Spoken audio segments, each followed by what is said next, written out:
Samo 20 dana nakon što je Iran sa 6 svjetskih sila u Ženevi postigao dogovor o nuklearnom programu ta zemlje, koji je za Zapad u najmanju ruku sporan, Teheran je u Podgoricu poslao nerezidentnog ambasadora.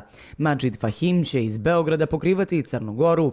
To što Iran, koji ima 77 miliona stanovnika i brojna ekonomska bogatstva, šalje ambasadora u Podgoricu, iznenadilo je domaću javnost.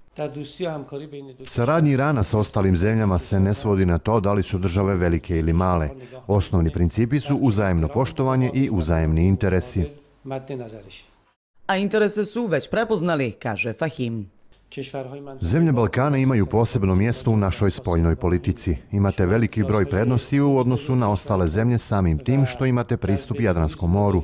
U tom kontekstu zanimljive su mogućnosti luke Bar. Sa vašim predsjednikom sam između ostalog razgovarao upravo o toj temi.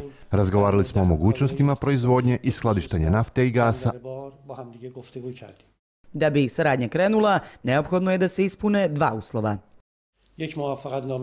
Prvi je potpisivanje sporazuma o zaštiti i podsticanju investicija, a drugi je ugovor o izbjegavanju dvostrukog oporezivanja. Oba dokumenta su u završnoj fazi izrade. Fahim je ocijenio da je Crna Gora prelijepa zemlja u kojoj, kako kaže, živi gostoprimiv i srdačan narod. Zadovoljstvo mu je, kako je istakao, što u našoj zemlji, kao i u Iranu, složno živi veliki broj naroda.